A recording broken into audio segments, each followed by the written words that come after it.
And just like that, we're back. As we fly the skies of Cologne, a wonderful view there, but we're back in the studio to continue the hunt for players to play at the season finals here at the World Championship Series. Joining me on the desk this time is Sam and Johan. You should have said to continue the hunt for a 15 minutes plus game. That is the way today is going. We've got lots of fast games and had lots of fast games, and that seems, I don't know about you, but I feel like we're probably going to be having a lot more of these very short and fast and furious games. I mean, you can look at the bracket and see where we're going. The next match is going to be Kane versus Ayasonu, and I have a feeling this is going to be fast and furious as well. Of course, it is Group F. It makes perfect sense. And then Sandster versus 4GG will be our fourth match before we get to the deciders. Why do you think it's been such a fast day? ZVZ, it can go either way. You can either have the long, drawn-out games, or you can either have the fast, explosive games. And I guess we've had the fast, explosive games. You have to be saying Z versus Z, man. Come on, don't go Z there. versus Z, Z versus Z. Z versus Z, Z versus Z. Okay. That's what we say, British people, after all. You agreeing with Sam here, I guess? It's just the nature of the matchups we've got today. Well, I mean, we saw ZVT as well, though. And actually, your prediction was wrong. You say 2-0, so... Just wanted to mention I still got the victor, though. Yeah, sure, but wrong about the maps. Okay. But no, I don't know, like, it seemed like every player, they're just like throwing whatever they've got at their opponents and they kind of hope for the best. And for Ayasunu, he just like came up short in the end against a 4G who was much better at the aggression than him.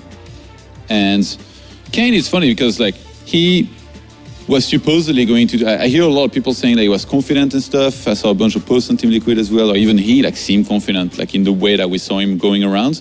But in his games, he didn't really show, like didn't go very well at the same time. So it's going to be interesting to see here in this series against Ayasunu if, you know, it was just a faux pas against Sandster earlier, or well, is he just playing, I guess, a little bit worse clearly since he retired. The thing is with Ayasonu, you can play fire with fire here. You know, the way that Kane played earlier is the way that Ayasonu, a lot of people maybe expect him to do as well. Yeah, Ayasonu is a very aggressive player, just like all of the Chinese players. But he did actually play a series against TLO in the previous WCS season. And he was aggressive in some of those games, yes, but at the same time, he did play that macro style. So it's not like just because he's got that reputation of being an aggressive player, he's going to play that style. He can throw in a bit of everything, and as can Kane. So just because these guys have played aggressive styles in the past and already shown us today from Kane, I don't necessarily think it's going to go that way. Okay, we'll have to see which way it does go. We do have the map vetoes ready. Both players have selected which maps they want to play on during the quick break here, and we do have them down: Bridgehead, Terraform, and Dash and Terminal there. Is there anything that screams out from either of you looking at this map pool, or is it standard as can be? It seems like the opposite of the map pool you would have in a Protoss versus anything matchup, even like PvP, like Dash and Terminal as last map. Like I think it was already third map last time when we saw ZVZ, so seems to, I guess, be the standard to some extent. Maybe you'll know better, Bling? Well, I mean, all of these maps are two-player maps, so I think they want to take out the randomness, that's for sure. Bridgehead, for one, though, I think that's definitely going to be a crazy game. We mentioned it a bit yesterday, the back rocks and the larger style ramp at the front of the main base, so it can definitely lead towards a crazy game. But yeah, I think taking the randomness out of the maps is a good thing. Is there something that we should be looking out for in this series then? Anything that you're expecting to see? Anything at all? Are we looking at how well Kane can play? Is it how aggressive Ayasonu's going to be? I think Kane needs to recompose himself. I spoke to him a little bit before his series earlier, and he said he was a little bit nervous. His family's watching at home. He's got a bit of pressure on him. Usually he's kind of a relaxed, calm player, but yeah, he's feeling the heat a little bit today. That's right, you brought that point up. I'm so sorry to Sam's friends and family at home. I was meant to say hello to you. So hello, thanks for watching. I hope he does well in this next match. We're cheering for him secretly as well. Predictions, though, this is where you'll actually see if they're actually cheering for him. Todd, predictions? I'm going to say Kane wins 2-1. He is. I'm going to say Kane wins 2-1. He is too. It's only because you guys watching at home. You can't agree with me. Why? Yeah, because you're supposed to disagree with me to make things We were more just speaking about bros. Yeah, but like not with the score. bro code, man. It's all about that. But how you got one wrong yesterday? I got one wrong, But today's on fire again, but right? like I said, I took that one for the team. I wanted to. No, you didn't. No, but I thought about it after I said that, and I did because I wanted. So you come back. Yeah, And after I wanted Lilbo to go through, so I took one for the team and got one wrong. But today he's nailing it. Guys, if you think he's been nailing it as well, join the social media channels, of course, Twitter, #WCS, and Facebook/ESL, of course, YouTube as well, /ESL, for all the content and WCS VODs so far. It's time to go to the commentary team because we're having a blast here. Hope you guys are at home as well, and I'm sure the commentary team will be too. Thank you very much, guys. You guys are having too much fun. They are giggling and everything over there. All right, let's get into this. It is the elimination match to find out who is going home. It's either going to be Kane or Ayasonu.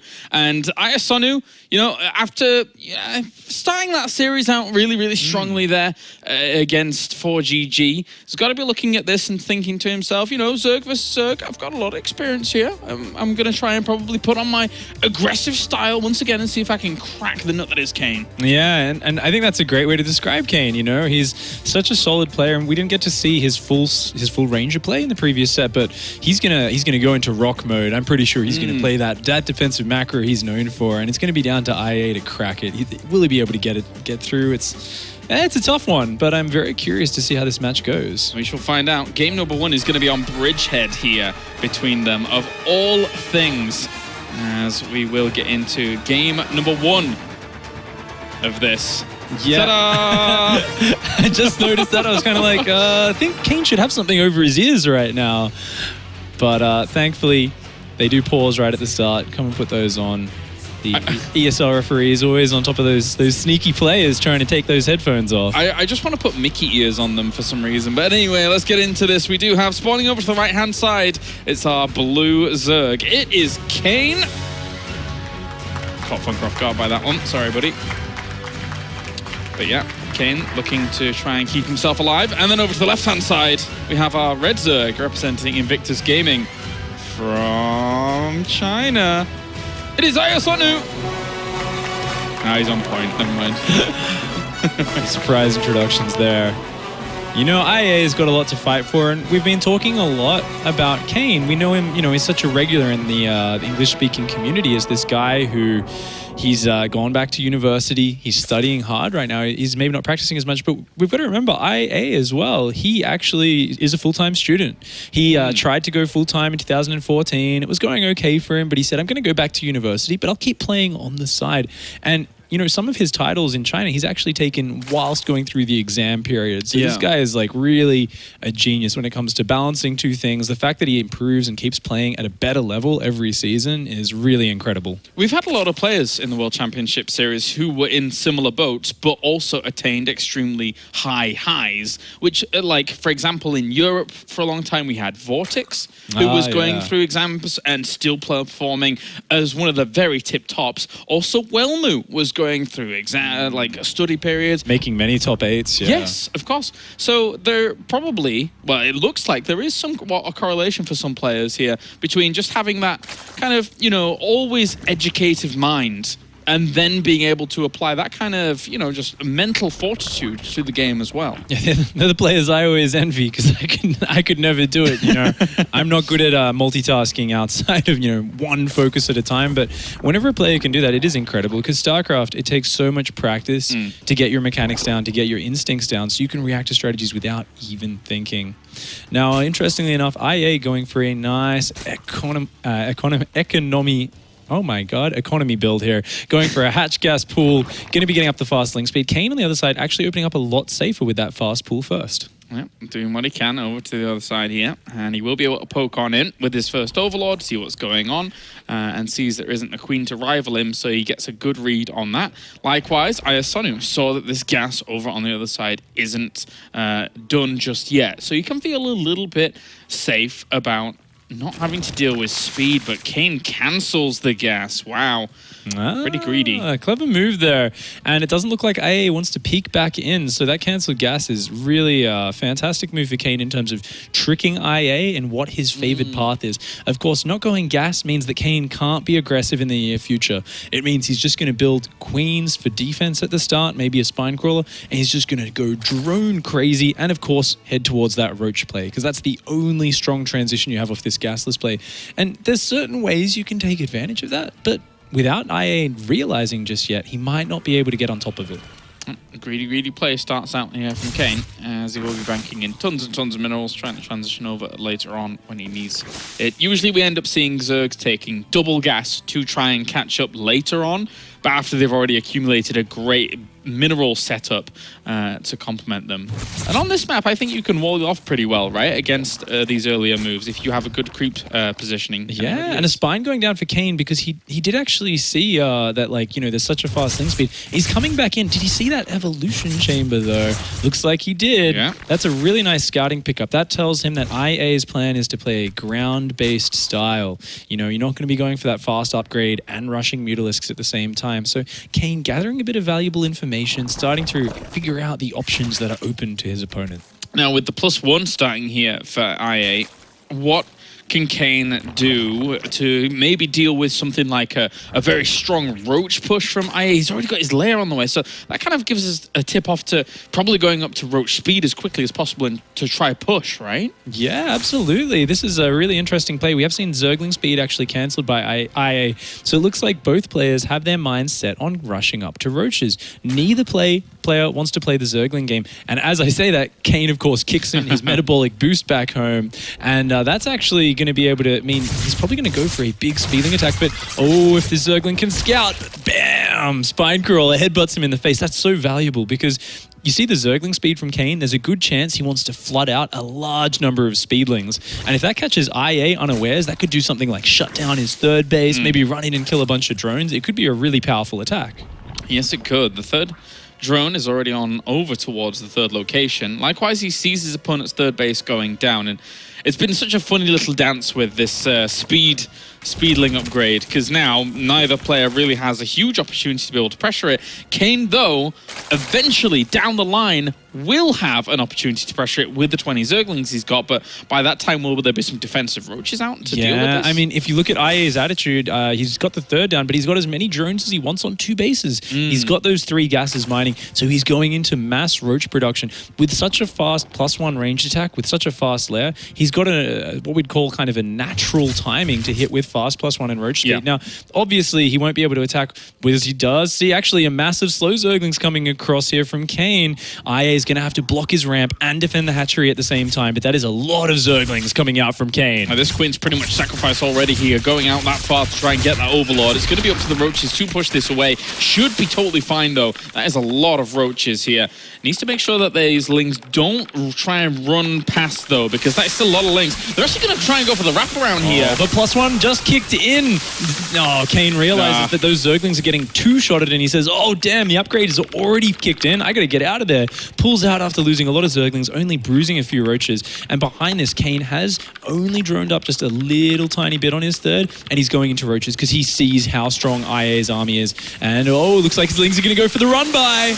But how much are we going to get done here? The roaches are trying to block them off. A lot of lings went down there for the cost of nothing, and they're going to just start on all the way towards the natural base here, with that Queen positioning itself so well there from IA, making sure that that wasn't going to be the target. Couldn't get the wraparound here from the Zerglings, and he will be able to clean up with only a few losses. Only 2 drones going down so far. The sneaky Zergling still in the back, trying to bruise one down, but it doesn't quite get it done. And now IA's counterattack is heading in. He's saying, I'm going to hit the strongest attack right here, right now. You wasted so much economy and lava on Zerglings. The Queens with the transfuse going down before they can cast it. Yeah, roaches coming in from either side here for Kane, as some of them were already moving across the map here, and numbers really kind of thinning. He got himself +1 weapon, so he was able to equalize that up. Maybe the reinforcement point here from Kane can hold on for a little bit whilst pushing this away. Interestingly, actually building Zerglings to reinforce here is Kane, and they'll be very good for kind of wrapping around these roaches, but in the long fight, they're not going to be cost efficient. They use up a lot of lava and a lot of minerals, but Kane does manage to stabilize for now. Looks like he is going to try and push IA back to his side of the map. where are the reinforcing roaches from IA? I mean, they were all quite slow to the party in the end. He's killing off some of these Zerglings at the front. They are tanking up well, of course, with Kane having his roach speed as well. Very important that he could pursue on to do a little bit of extra damage and then fend him off. Yeah, I think really good calculation from IA. He did drone up his third a little bit behind his attack, and because he kept stutter stepping, he never really let Kane's roaches engage, and he just whittled down the Zerglings a few at a time. Oh, gonna come back and actually push over to Kane's side of the map. We can see that there is an army advantage and a total supply advantage here for IA. So he's in the driver's seat right now, and guess what else? He's just gooped the +2 upgrade of Kane. Not gooped. Just earlier. So he's actually got his +2 kicking in 10 seconds.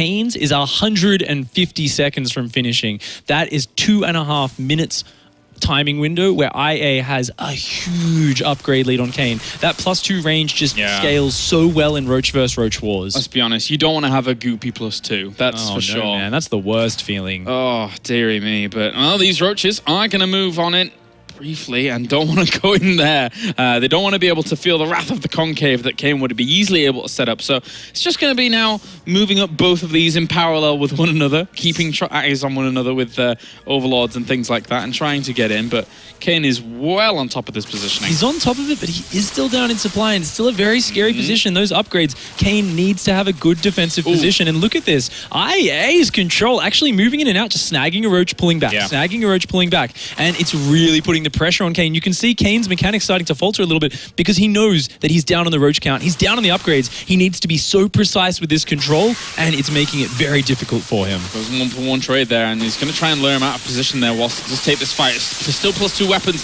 against +1 at the moment. Can IA make an advantage out of this? Right now he does in terms of the army supply, but it's going to be the reinforcing roaches that could definitely make the difference here, as Kane will be able to push that away. And IA just has to fall back past a bridge on bridgehead.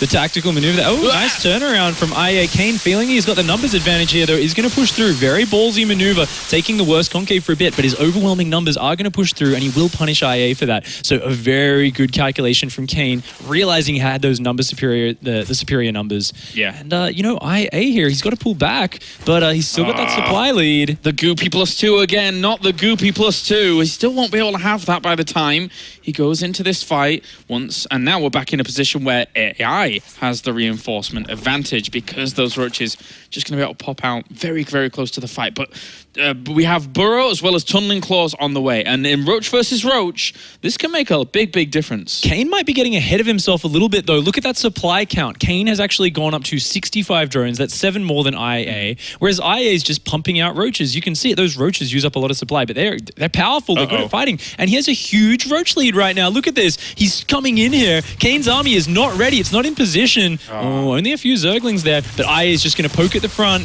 And hitting the third base with those roaches. And then as Kane pulls back, he shoves his way in. Looks like he's going to take this two-pronged fight. Yeah, trying to do as much damage as possible. At least he got the queen up towards the third base. He's going to try and take out this fight once again. He has +1 armor, so he does have the upgrade advantage here. AI is going to take the supply advantage as well, killing off the majority of these roaches down towards the bottom and reinforcing very, very heavily on through as well. Also, I think there's a few overlords over on the other side of the map that are taking some damage here. They're all over the place at the moment, quite scattered. If he loses some of those and gets supply blocked, then that will be a big, big detriment to him. Yeah, Kane hanging on by the skin of his teeth right now. Oh, and ever so important Burrow trying to heal up these roaches. Every bit of hit points matters because he is still down about 15 roaches in this fight. The only reason Kane is hanging on is because he has this defender's advantage, and finally his +2 range is kicked in. So he's still down a carapace upgrade, but he's not as far down as he was before. IA is still marauding for position here. Here we go, Deja Vu, trying to kind of sneak back up here again, but under the watchful eyes of the overlords, it's not that easy.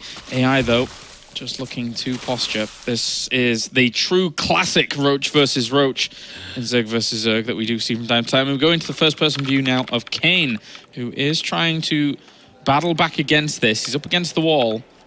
You can see the pressure he's under, but he's getting close to maxed out now. The armies are starting to stabilize in size, and looks like IA wants to shove in on the top while doing the run-by on the south. Once again, organizing that fight. Kane frantic to defend here. Looks like he's got a great split on his roaches. Yeah, not too bad at all. You can see the Overlord spread to the left-hand side, and his vision in particular that has been able to keep traction on that situation, but at the same time, I'm not sure how much he's going to be able to win out the battle up towards the top. There's a lot of roaches still left here for IA, so he needs to get a lot all of his reinforcements up there, but I don't think he has that much more left. Oh, and drones are starting to go down in the top base, and the Roach is Yeah. barely overwhelming the south side at the time. He's managed to get the reinforcements to the top, but guess what? Now at the bottom he's taking damage.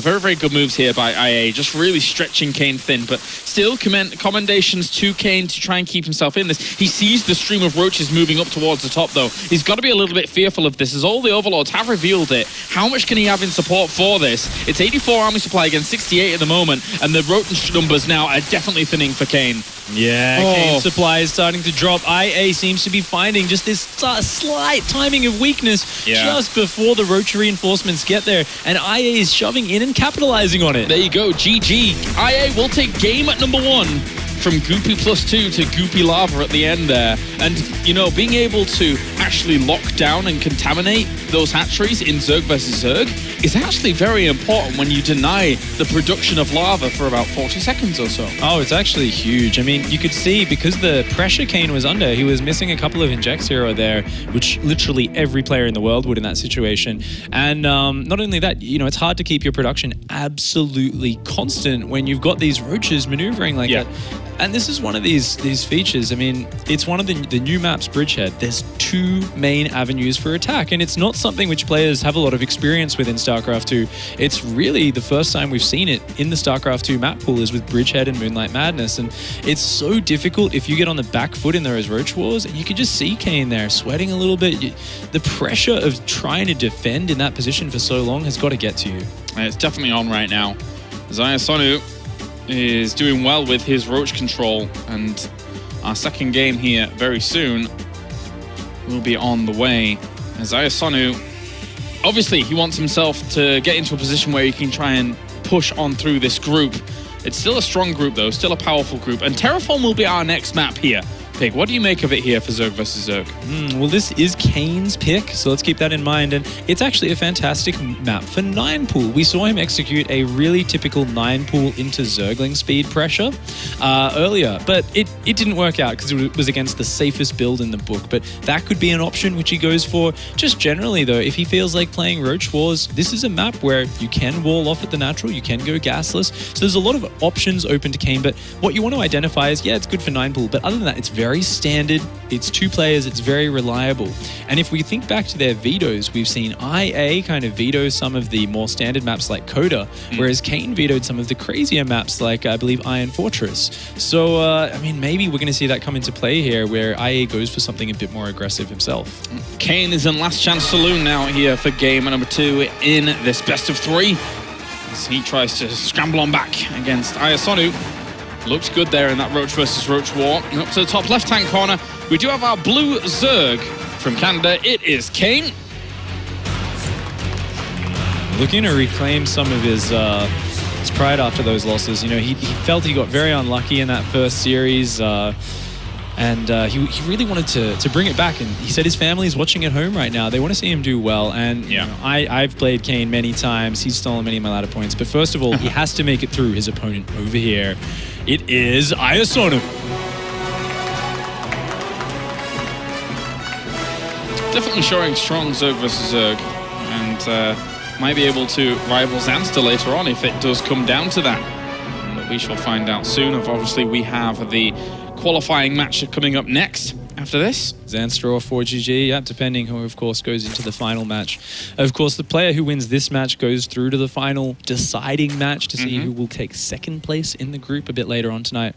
And for now, we've seen both players. Neither of them wants to risk going for that 9 pool. Now, you can't blame Kane here for taking the safer route. He's 1 game away from elimination. No one wants to take a sort of risky, aggressive opening when they're down. And you can see both players actually playing very conservative, going for 15 spawning pool opening. This is pretty much the safest one in the book. Yeah, neither player having seen in like a second Overlord just yet means that they don't necessarily know the exact timing on if there was something crazy aggressive coming to hit them. With the second Overlords now just about to bypass forward. So here, so Ayasonu will get the read, whereas Kane not so much. He's sending his first Overlord right over to the natural. That's actually a really good point. So it already gives IA that sort of sense of ease because he sees the second Overlord and he's like, oh, you built a 9 Overlord. There's definitely nothing coming. That's cool. Of course, Kane does see with his Overlord that no Lings are coming across, so he might feel comfortable anyway. Either way, both players building that Overlord on 14, very safe, and we are going to just see Queen and a pair of Scouting Zerglings from each. So very typical openings. And what I really like to see this because what it kind of speaks to the players' mindsets. Yes. It tells you these guys want to get to that mid-game phase. They don't want to try anything too crazy gambling in the early game to rush up an early lead. They feel very confident that if they're just in an even situation, they can take on their opponent toe-to-toe. I mean, I've got to ask you, Pig, I've got to pick your brains on this one. If Kane hadn't have opened up with all of those Zerglings not really getting much accomplished and then gone into the mid-game level pegging with Ayasonu, surely he would have stood a better chance to not eventually get torn apart on all their angles, right? Yeah, absolutely. It was a bit of an odd choice for the map by Kane, but it definitely put him at a disadvantage. Yeah. Now we see a bit of Zergling skirmish in the middle of the map. I like IA. He really wants to save this low hit point Zergling. Oh, Kane though. Kane's always so good at these little 2 Zergling skirmishes at the start of the game. I find he beats almost every player at it and just gets a very nice trade-off there. And this puts a little bit more pressure on IA, and it kind of makes Kane feel comfortable because he knows those Zerglings aren't going to be able to get across the map to scout him for a long time. Yeah, they're going to have to loop on around here. One Zergling will go down. The drone, will he? No, he will not go for the nibble. But the Queen will come out and be able to shut that down as well. So no scout towards the back. But he did see a creep tumor going down. So knowing Kane, I mean, he's going to recognize that and he's going to say, this is almost certainly a gas, like a sort of roach-based opening, more like defensive. Because if you're getting those creep tumors down straight away, you're probably going for that fast third Queen, which indeed IA is.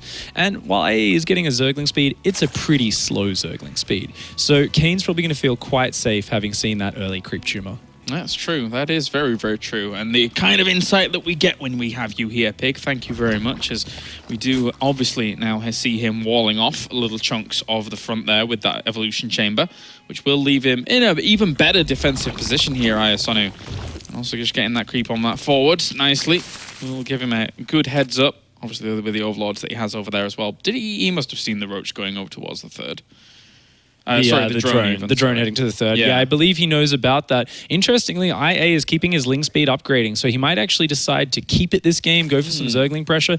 And meanwhile, Kane himself is adding his own lair, Roach Warren and Evo Chamber. So both players heading to a very similar position. The real difference is that Kane is really feeling like he can stretch out his advantage, knowing that he's up against a more gasless focused Roach opening, or feeling that way, he's going for that fast third. But look at that production tab. IA playing the mind game and actually massing out the Zerglings. Yeah, he's going to head to Roaches, but not just yet. Kane actually, with his Overlord, has spotted the lack of gases on the natural. That in itself is a tell. And we can see Zerglings starting up on the production tab for Kane, but also a few drones. Feels like Kane hasn't made the confident read just yet. Oof, that is a lot of extra Overlords being produced here for Ayasonu. And these Zerglings just darting on past here at the moment. A few Roaches are in production here for Kane, but it might not be enough defense here. This is a lot of Zerglings. He only just sees it then. The tiny gap in his vision that his Zerglings somehow missed. This is not Kane's day. These Zerglings getting in and doing massive damage. A Queen already going down. The other Queen getting surrounded at the top. The Zerglings just dying as they pop out. I mean, his drone's micro is being good so far, but there's still so many Lings here. Yeah, that Queen was moved back to a position where the Zerglings couldn't easily get the wraparound on it. It's going to send out a few more units over the wire. He actually goes back to some drone production there for a moment, knowing that he's done quite a bit of damage himself. Gets himself 4 workers or so, but still, there is a lead here. 37 workers against 32. Kane, for all intents and purposes, did pretty well against that. He kept most of the drones alive, so you're absolutely right. Even though he lost one of his 2 Queens, that's important. Oh, here's going to be a bit of follow-up damage from IA, though. You know, it hasn't ended just yet. Oh, the Zerglings from Kane coming in now. Looks like they will be able to wrap around and clean this up. And now Kane's feeling a lot more confident. Already drones starting up in his production tab. He's going to take advantage of that faster third base. And remember, there's still no third base even started for IA. The Roach speed's already a third of the way done. Even though it looked like that was a nightmare situation for Kane, he stayed cool under pressure, kept the drones alive, and now he's actually looking really good. Yeah, the drone, as you say, only just now starting that third base is a bit of a thorn in IA's side. as he will have to go up against Kane, who has +1 almost done, has his roach speed almost done. Did Ayasanu ever go for his roach speed, or did he not even complete His that? lair is only just about to finish. Ouch. IA committed so much to that Yeah. speedling build because he was trying to sell the idea of the roach build by putting down the fast evos and roach warren, but that actually slowed his economy down. It made his attack even more, I've got to get damage done. And he only got a little nick of damage done, a queen and 4 drones, and other than that, Kane cleans up. And so now Kane is in such a confident position. Look at this. Overseer has seen everything. Ooh, very nice snipe down. IA's queen killing it. That's a nice win for him. No gooping going to happen from Kane's side. No. But Kane sees how late the third is. He sees he's got the roach speed in +1, well ahead of IA, at least in the roach speed department, and he's going to push across and exert his advantage. He wants to shut down IA's third and just put himself in an insurmountable lead. IA was trying to scramble there to break down those rocks to buy himself some time. Not going to be working though, as these roaches already get on through. The transfuses go down onto the queens here for IA to try and save them, but the army supply is significantly in advantage of Kane at the moment, and he will push on to kill off a lot of these roaches. The roaches, likewise, having roach speed alone allowed him to just push up against this so fast, with IA trying to scramble back to the choke point that he has, and that is going to be so much damage done here for Kane. Those roaches just going straight between that Evo and Roach Warren, just headbutting their way through. Kane has sensed weakness. He has capitalized with it. That beautiful links around when he first moved in. Oh, this is just a great attack for Kane. The drones are off the line. So many of them going down. And Kane has a mining third base behind this. This was a masterful attack from Kane off the back of a very sick defense. He is just in a great position. Yeah, really good stuff. With the roaches being rallied forwards as well here. Actually being a little bit sloppy, but so he doesn't want that to happen, but he still has a massive advantage. Just making a little bit of a sacrifice there. IA getting annoyed with his own evolution chamber by the looks of it, and actually knocking it down there, I believe. I don't think that was Kane's roach killing it. And does clear out his wall, but Kane's in a great spot now. You know, IA is going to hang on. He doesn't want to give away any easy wins. He wants to hang on, see if he can use that defender's advantage. Maybe break the rocks down this time around, set up a nice concave, and maybe, just maybe, he can hang on with a good roach defense. I think he's almost waiting for them to come along and then we'll break it down. This is quite the ambitious little move. Oh, he's actually just going to do it himself and then start breaking them down again. So, why on earth not? Deny the ability for IA to actually crash it down as he's attacking through later on. Yeah. Kane's just taking his time right now, making sure his macro is on point, and look at the production tab. I mean, +2 is about to kick in. Kane is waiting for that +2. He knows at that point they're going to be on upgrade parity, but he's going to have such a roach lead, and that's when he wants to make the fight happen. Yeah, why on earth not? It's 42 roaches against 29 at the moment. As Kane is just going to move all the way up to the top here. There are overlords 2 spots, so IA has already taken slight precautions, but will those precautions even matter? Are you going to be wearing that glove of paper when you take that tray out of the oven? It's still not going to work, regardless of what that paper glove is. Sorry, buddy.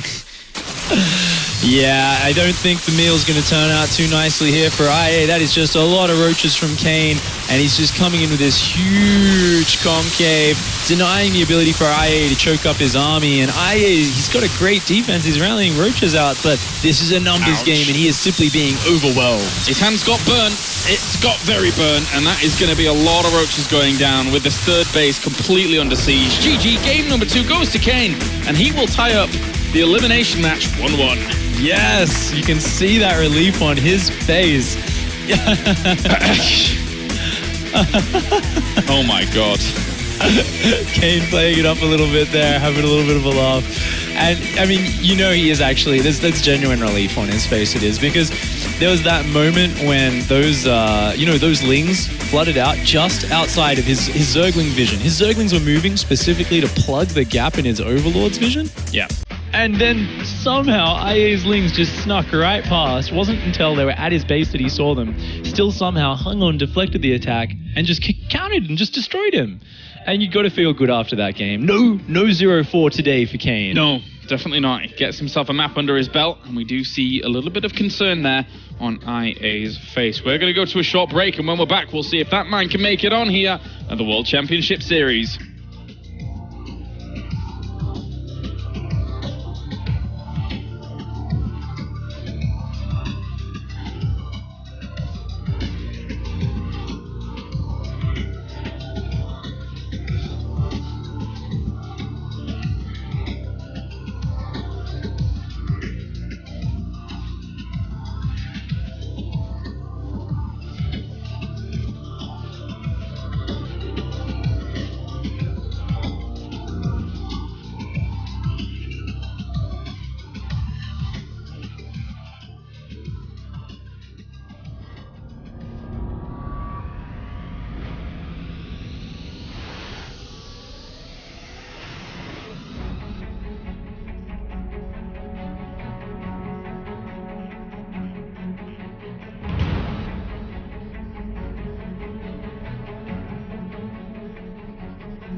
One last game decides if Kane will keep himself here in the World Championship Series Premier League in the elimination match. Likewise, Ayasonu on the other side of these desks will try and keep himself alive as well. It's now down to the wire here, Pig. Down to the wire. It's such an important match. Neither of these players wants to go out last place in their group, but the winner of this match continues to the decider. The loser does go out, and we are going to be going to Dash and Terminal. Bit of a crazy map, not one you see that often. However, because this is Zerg versus Zerg, look at how close those bases are flying distance. The Overlords get there very early, and they do see what each other's doing. Now, because of that, it's very popular for players to play very greedy. They figure, I'll see things that are coming. But as a counter to that, we sometimes do see some 10-pool Baneling openings. So those are the sort of ideas running through these guys' heads. Do I play very middle of the road? I mean, they're both one game away from elimination. Or do you take liberties? Do you say, I think he's going to be greedy, I'm going to go for the all-in? Or do I just play greedy myself? And there's always those options open in Zerg vs. Zerg, but on this map, it's even highlighted more because, I mean, you're going to see each other pretty early on, so you need to be very decisive in the direction you're going. Let's get into it then. Game number 3 to decide who is eliminated here in Group F. As we have spawned down to the bottom right-hand corner, it's our Blue Zerg. Representing Canada, it's Kane.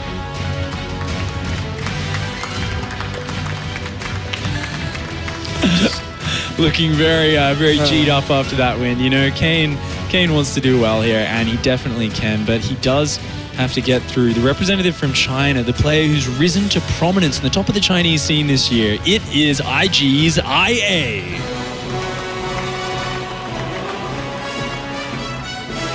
He's been getting better and better the longer he plays this game. He's still very young, but IA, he just is so calm, so intelligent in the way he plays. Drones for these guys at the moment. Kane pulling the good old extractor trick. The old, I was, making some faces on camera, and I forgot to film an eye overload. Of course, some players actually prefer that. You know, Life, obviously one of the best Zergs in the world, does that almost every game.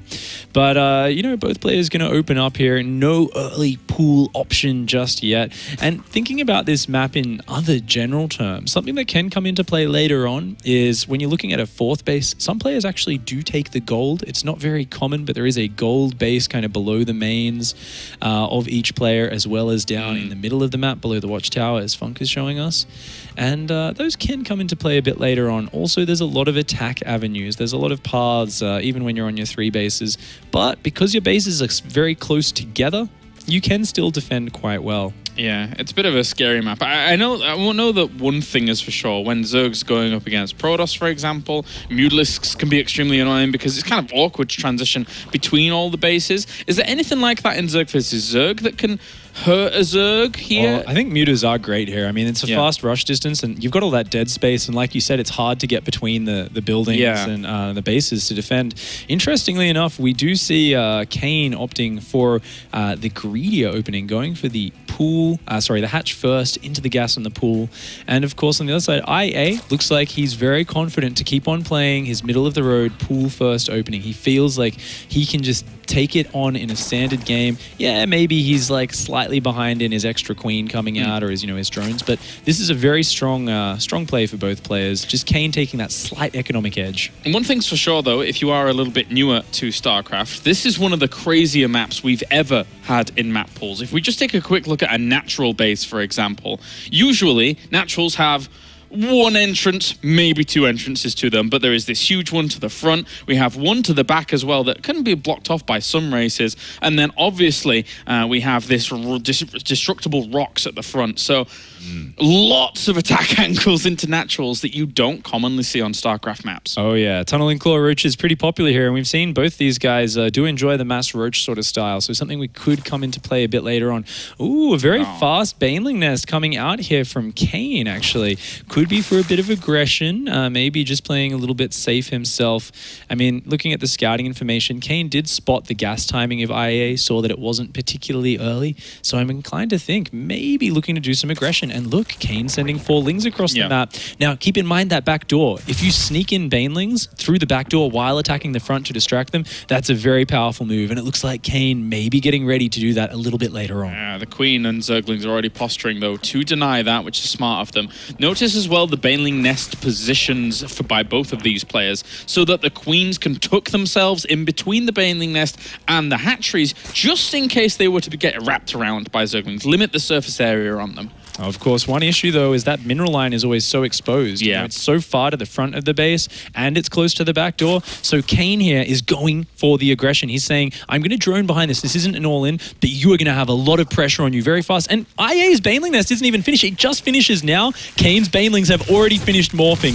IA positioning his queens to the back. He knows he needs to slow those Banelings down from getting in here. His spine has finished, which makes things harder for Kane, but there's a lot of pressure on IA right now. He can't afford to lose drones. And he's going to try and defend as best as possible here. Two Banelings waddle onto the back here behind all of this. And that's it. They get quite a lot of Zergling kills there to start things, but he still has a lot of Banelings in tow to help him out and be able to push this away without taking too many drone deaths. Yeah, not too bad a trade for IA. I mean, he lost quite a few Zerglings, especially one of those, the first Baneling that exploded, killed a lot, but now it is relatively even. But Kane is keeping the pressure on. He has the scouting information. He's got space behind this, and he is taking a small drone lead while rushing into that lair. So it looks like there's a good chance we'll see a Muta follow up. Also understands the severity of a potential counter-attack with the Spine Crawler going down at the front just to negate any kind of Banelings that would try and hit him. The Overlord, whoa, those Zerglings just decided to go on a tour of Kane World. They got in easy peasy. Didn't need to buy a ticket at all. Oh, and it is actually Roach Tech out of Kane. IA sees that now. He feels confident that, okay, I don't need to worry about Mutalisks. Kane defending with the Banelings in the spine. It looks like it's IA's turn to sneak some Banelings around the back door. Such a powerful move on this map, and it looks like Kane, not sure if he has Overlord vision back there, actually. Looks like he doesn't, but he's anticipated the maneuver. His Baneling's going to be there to defend. 2 for 3, not bad technically for Ayasonu, but in the end, King could have lost a whole lot more. So it's a willing sacrifice that needed to be made. Yeah, and I mean, this game, it looks like both players are going to be going into the mid-game on a bit of a more even footing. IA, though, a little bit of a supply lead, up about 7 drones right now, and that is going to give him a slight edge in that regard. The Kane, on the other hand, has the faster Roach speed and a slight lead on his +1. So Kane's going to have the mobility advantage this game around, but IA is just going to have a bit more economy and a bit more unit count. Trying to buy himself more time here with these links, just going for this attack, and the 2 Banelings there. One nice little micro by Ayasonu, really well done there, trading 1 link for 1 Baneling alone. Nice pressure from IA. After that early pressure that he absorbed and defended, quite reasonably, he has been putting more pressure on Kane, keeping him on his side of the map. Now it's Kane's turn to push back over and try to keep IA in check. Make sure you're not droning too crazy. He sees that some roaches are out, so he's like, oh, okay, you're not going too crazy on the drones.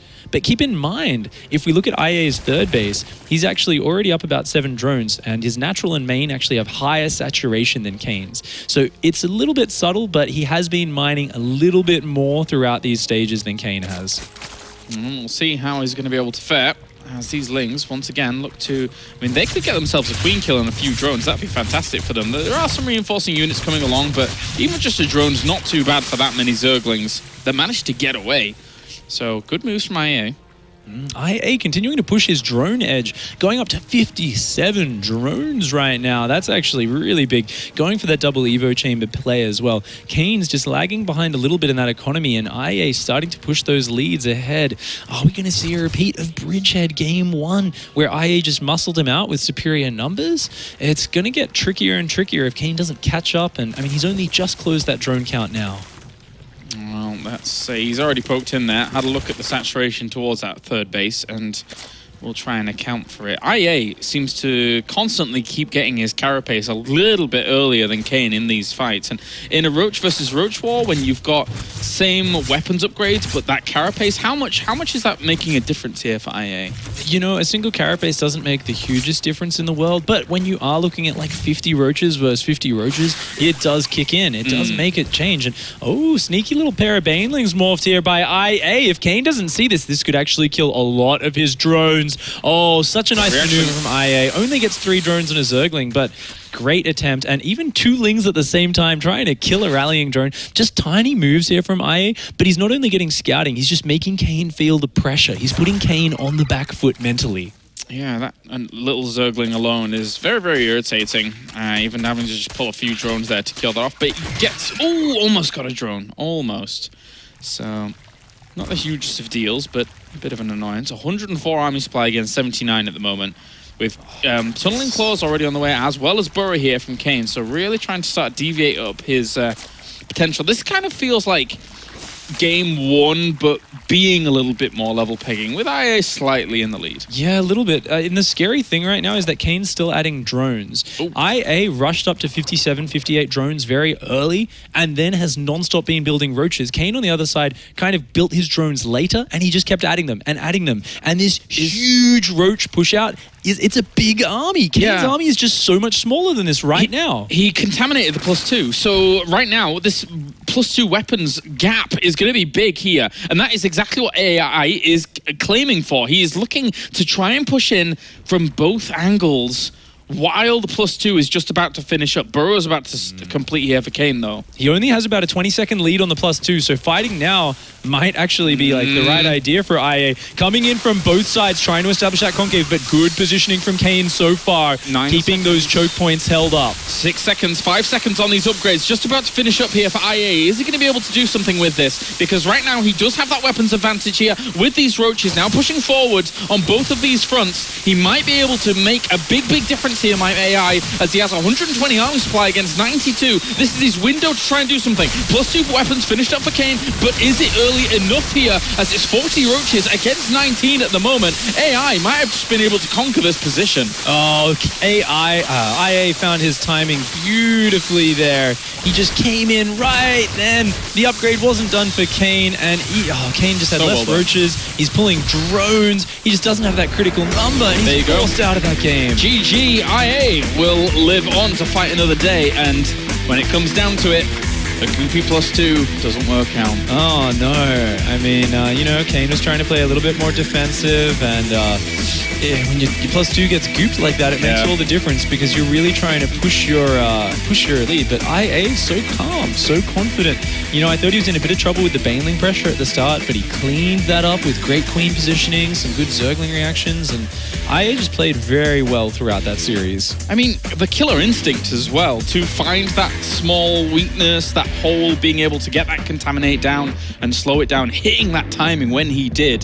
That's a very finite little window that you're able to find there, and he hit it beautifully from both sides as well. Orchestrated that really well. I like how he kept going in from one side and pulling back, going in, pulling back, and it almost felt like he was able to exert a calmness and a superiority of mechanics there. IA, with the way, rather than just coming into the two concaves which Kane split up, he'd go in, start the fight, and then he'd pull back. So Kane, if he doesn't control his units, they'd kind of clump into the choke point. And IA just kept doing that over and over, and it puts so much pressure on the defensive player, because if the defensive player has just as many units or more than you, they've got equal upgrades, they can kind of punish you for these moves. They can just get on top of half your army. But in the situation Kane was in, he had to just keep defending. I mean, you can see he's got a bit of a big smile on his face. Kane takes it always on the chin. He comes in here just looking to have fun.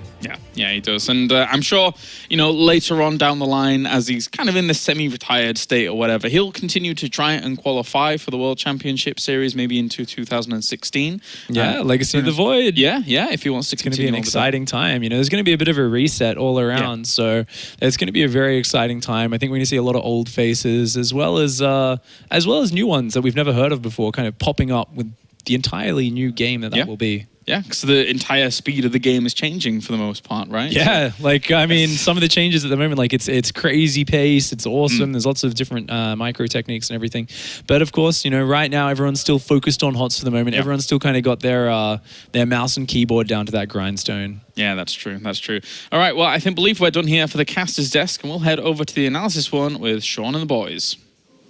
Thank you very much, Cloris and Pig. Congratulations to Ayasonu. He lives to fight another day in this group, and hopefully the Chinese dragon comes out breathing fire in the deciding match. But Todd, there was something outside the game that was tickling you from Pig and Cloris. Was there? There was. Don't deny it now you're on camera. Now the spotlight's on. Okay. I was complaining a little bit that they were calling him IA and eventually said AI quite a few times there. AI, just over and over AI. It's Ayasonu. Actually, doesn't he want to be called IA? I like IA. I think he doesn't mind IA, but I don't think he likes AI. I don't think he should have a choice. He's not a robot, man. Yeah, I think we should be... He's a human being. We should be the ones picking whatever we call him. We're the commentators. That's what we do, no? Yeah, we'll just stick with Ayasonu. Nice and easy.